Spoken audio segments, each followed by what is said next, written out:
మీకు ఎవరైనా తెలుసా, మీరు యూజ్ చేసే ఆయిల్ అది కిచెన్ లో ఉండేటప్పటికి వచ్చి వచ్చి మీ డయాబెటీస్ నుంచి కొంచెం కొంచెంగా జాస్తి చేస్తారనేసి మీకు ఎవరికైనా తెలుసా? ఆ ఆయిల్ ఎట్ట మీ ఇన్సులిన్ రెసిస్టెన్స్ వచ్చి జాస్తి చేస్తుంది తెలుసా? ఈ రిఫైన్డ్ ఆయిల్స్ లైక్ మన సల్ఫర్ ఆయిల్ అవుతుంది, సోయాబీన్ ఆయిల్ అవుతుంది, వెజిటబుల్ ఆయిల్ అదంతా చూసేదానికి వచ్చి బాగా చాలా వచ్చి క్లియర్ గా ఉంటది. బట్ దాని వెనకాల ఉండే ప్రాసెస్ వచ్చి ఏమవుతుందంటే వచ్చి చాలా హై టెంపరేచర్ లో వచ్చి హీట్ చేస్తారు, బ్లీచ్ చేస్తారు. ఫ్యాట్ లో ఉండే నేచురల్ న్యూట్రియన్స్ వచ్చి కంప్లీట్ గా అది వచ్చి డిస్ట్రాయ్ అవుతుంది. అది డిస్ట్రాయ్ అవుతుండేకి మనం యూజ్ చేసే ఆ కుకింగ్ ఆయిల్ వచ్చి మన బాడీలో వచ్చి ఒమేగా 6 ఫ్యాటీ యాసిడ్స్ వచ్చి జాస్తి చేస్తుంది. సో ఆ ఒమేగా 6 ఫ్యాటీ యాసిడ్స్ వచ్చి జాస్తి చేసేటప్పటికి వచ్చి మన బాడీలో వచ్చి మన ఇన్ఫ్లమేషన్ సెల్స్ వచ్చి జాస్తి అవుతానే ఉంటది. సో ఒక సెల్ అనుకోండి, నార్మల్ గా మన ఇన్సులిన్ ఏం చేస్తుంది అంటే మన ఫుడ్ తిన్న అవతల వచ్చి మన షుగర్ వచ్చి జాస్తి అవుతుంది మన బ్లడ్ లో. సో ఇన్సులిన్ ఓపెన్ చేసేసి ఆ సెల్ ను ఓపెన్ చేసి సో షుగర్ లోపల పోతుంది. బట్ అదే వచ్చి మనం వచ్చి రిఫైన్డ్ ఆయిల్స్ యూజ్ చేసేటప్పటికి వచ్చి ఆ ఇన్సులిన్ వచ్చి ఇన్సులిన్ రెసెప్టార్ వచ్చి కరెక్ట్ గా వచ్చి కనెక్ట్ అవ్వదు. సో ఆ డోర్ వచ్చి లాక్ అయినే ఉంటది. మీ బ్లడ్ లో వచ్చి షుగర్ వచ్చి జాస్తి అవుతానే ఉంటది. సో దాని నుంచి వచ్చి మీకు ఇన్సులిన్ రెసిస్టెన్స్ అనే ప్రాబ్లం వచ్చి జాస్తి అవుతుంది. సో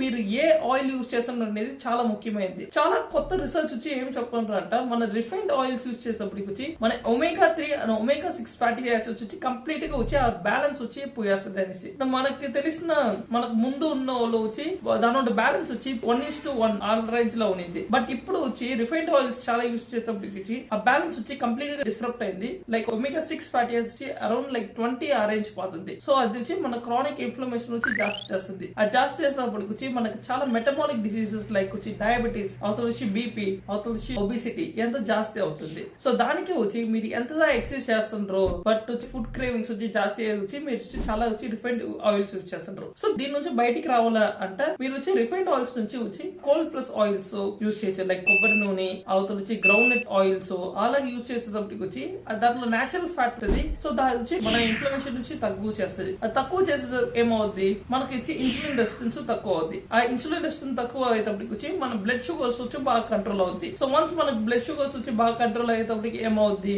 దీని నుంచి మనం వచ్చి డయాబెటీస్ నుంచి బయటికి రావచ్చు. సరేనా? సో ఈ వీడియో వచ్చి మీకు చాలా యూస్ఫుల్ గా ఉందంటే లైక్ చేయండి, షేర్ చేయండి అండ్ ఈ నంబర్ కాంటాక్ట్ చేయండి. మీరు వచ్చి డయాబెటీస్ నుంచి బయటికి రావాలంటే నేను ఖచ్చితంగా హెల్ప్ చేస్తాను. Thank you.